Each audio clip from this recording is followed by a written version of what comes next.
قرآن میں پیار، پیار میں زندگی، زندگی میں قرآن، قرآن میرا دوست، دوست میرا لا فانی، فانی ہے انسان۔ قرآن ہے جہاں محبتیں ہیں، وہاں محبت ہے رحمان کی، رحمان اور انسان، رحمان اور قرآن۔ جب قرآن اتر رہا تھا تو لوگ اس کو کتنی محبت سے قبول کر رہے تھے، ان کی زندگیاں بدل رہی تھیں۔ وہ زندگی سے محبت کرتے تھے کیونکہ انہوں نے اس زندگی سے اگلی زندگی کا سامان مہیا کرنا تھا، لیکن اللہ پاک ان کی قرآن حکیم سے، رب کے حکم سے محبت کو بیان کرتے ہیں کہ اگر خودکشی یا ترک وطن کا حکم آ جاتا تو وہ اس پر بھی عمل کرتے۔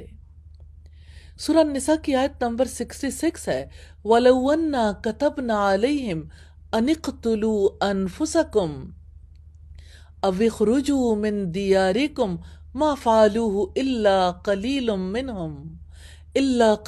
مِّنْهُمْ وَلَوْ أَنَّهُمْ فَعَلُوا مَا يُوعَظُونَ بِهِ لَكَانَ خَيْرًا لَهُمْ وَأَشَدَّ تَثْبِيتًا۔ اور اگر ہم انہیں حکم دیتے کہ اپنے آپ کو قتل کر ڈالو یا اپنے گھر کو چھوڑ کر نکل جاؤ تو ان میں سے تھوڑے ہی ایسا کرتے، اور اگر یہ اس نصیحت پر کاربند ہوتے جو ان کو کی جاتی ہے تو ان کے حق میں بہتر اور دین میں زیادہ ثابت قدمی کا موجب ہوتا۔ یہ آیت نازل ہوئی تو صحابہ کرام میں سے کسی نے کہا، اللہ تعالیٰ نے ہمیں اس آزمائش میں نہیں ڈالا۔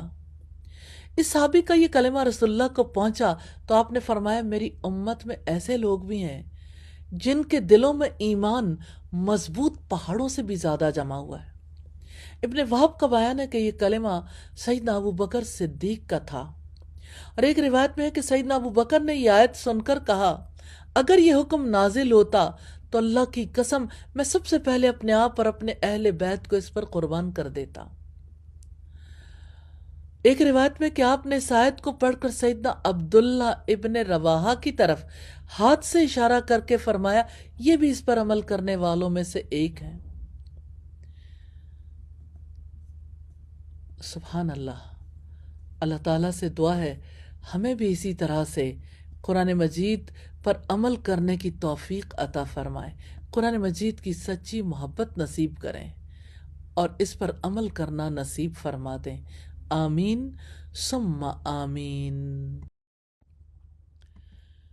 جب اللہ تعالیٰ کا کلام، اللہ تعالیٰ کا پیغام قرآن مجید نازل ہو رہا تھا، قرآن مجید کے مخاطب کتنے سچے تھے، کس قدر وہ اللہ تعالیٰ، اس کے رسول اور قرآن سے محبت کرنے والے تھے۔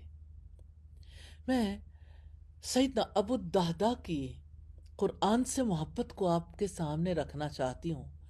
جب سورہ البقرہ کی آیت نازل ہوئی 245، من ذا الذی یقرض اللہ قرضا حسنا فیضاعفہ لہ اضعافا کثیرہ واللہ یقبض ویبسط والیہ ترجعون، کون ہے جو اللہ تعالیٰ کو قرض حسنہ دے تو اللہ تعالیٰ اسے کئی گنا بڑھا چڑھا کر زیادہ دے، اور اللہ تعالیٰ ہی لوگوں کا رزق تنگ اور کشادہ کرتا ہے، اور تمہیں اسی کے ہاں لوٹ کر جانا ہے۔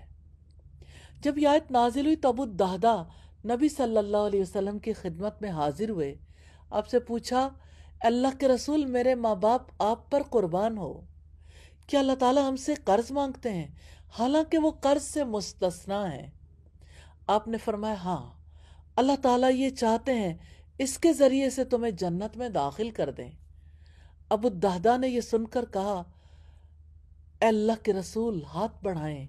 آپ نے اپنا ہاتھ بڑھا دیا، پھر ہاتھ میں ہاتھ لے کر کہا، فَإِنِّي أَقْرَضْتُ اللَّهَ حَائِطًا فِيهِ 600 نَخْلَةٍ۔ اے اللہ کے رسول، میں اپنا باغ جس میں 600 کھجور کے درخت ہیں، میں نے اسے اللہ تعالیٰ کو قرض میں دے دیا۔ آپ نے ان سے فرمایا، تمہارے 2 باغ ہیں، ایک اللہ کے راستے میں وقف کر دو اور دوسرا اپنے گھر والوں کی ضروریات کے لیے باقی رکھو۔ ابو الدہداء نے کہا اب گواہ رہیے، ان دونوں میں سے بہترین باغ جس میں کھجوروں کے 600 درخت ہیں اس کو میں اللہ کے راستے میں خرچ کرتا ہوں۔ آپ نے فرمایا اللہ تمہیں اس کے بدلے میں جنت عطا کریں گے، اور وہاں سے سیدھے اپنے باغ میں آئے، باہر ہی کھڑے ہو کر اپنی بیوی کو آواز دی، ام دہدہ بچوں کو لے کر باہر آ جاؤ، میں نے یہ باغ اللہ کی راہ میں دے دیا۔ اب صلی اللہ علیہ وسلم نے فرمایا کم من عسق رداح ودار فساح فی الجنت لأبی الدہدہ، کھجوروں سے لبریز بے شمار درخت، کشادہ محلات کس قدر ابو الدہدہ کے لیے تیار ہیں، یعنی جنت میں۔ یہ ہے قرآن سے محبت، یہ ہے قرآن سے سچا تعلق۔ یا اللہ ہمیں بھی ایسی محبت کرنی نصیب فرما دے، آمین۔ آن میں حرف، حرفوں میں کہانی، کہانی میں انسان، انسان اور قرآن، قرآن اور رحمان، رحمان میں خوشی، خوشی میں رنگ، رنگ زندگانی کے، زندگی میں لگن، لگن میں ہے قرآن۔ نحمدہ ونصلی علی رسولہ الکریم، اما بعد فاعوذ باللہ من الشیطان الرجیم، بسم اللہ الرحمن الرحیم، رب اشرح لی صدری ویسر لی امری واحلل عقدۃ من لسانی یفقہوا قولی۔ ترجمہ دیکھیں گے رکوع نمبر 13 کا۔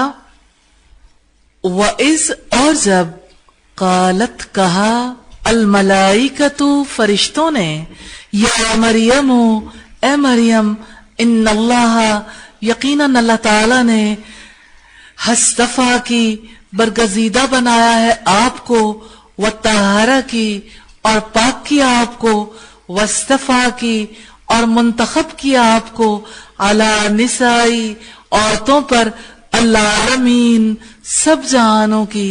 یا مریم، اے مریم، اقنتی، تم اطاعت کرو، لربی کی، اپنے رب کے لیے، واسجدی، اور سجدہ کرو، ورکعی، اور رکوع کرو، ما، ساتھ، الراکعین، رکوع کرنے والوں کے۔ ذالک، یہ، من انبائی، کچھ خبریں ہیں، الغیبی، غیب کی، نوحی ہی، ہم وحی کر رہے ہیں اس کو، الیکا، آپ کی طرف، وما، اور نہیں، کنتا، تھے آپ، لدیہم، ان کے پاس، اس جب، یلقونا، وہ ڈال رہے تھے، اقلامہم، قلم اپنے، ایہم، کون ان میں سے، یکفر، سرپرستی کرے گا، مریم، مریم کی، وما، اور نہیں، کنتا، تھے آپ، لدیہم، ان کے پاس، اس جب، یختصمون، وہ جھگڑا کر رہے تھے، اس جب، قالت، کہا، الملائکۃ، فرشتوں نے، یا مریم، اے مریم، ان اللہ، یقیناً اللہ تعالی، یبشرو کی، خوشخبری دیتا ہے آپ کو، بکلمت، ایک کلمے کی، منہ، اپنی طرف سے، اسمہ، نام اس کا، المسیح، مسیح، عیسی ابن مریم، عیسیٰ ابن مریم ہوگا، وجیہن، بہت مرتبے والا، فی الدنیا، دنیا میں، والآخرتی، اور آخرت میں، ومن المقربین، اور مقرب بندوں میں سے ہوگا، ویکلم، اور وہ باتیں کرے گا، الناس، لوگوں سے، فی المہدی، گہوارے میں، وکہلن، اور ادھیڑ عمر میں، ومن الصالحین، اور نیک لوگوں میں سے ہوگا۔ قالت، اس نے کہا، ربی، اے میرے رب، اللہ، کیسے، یکون، ہوگا، لی، میرے لیے، ولد، لڑکا،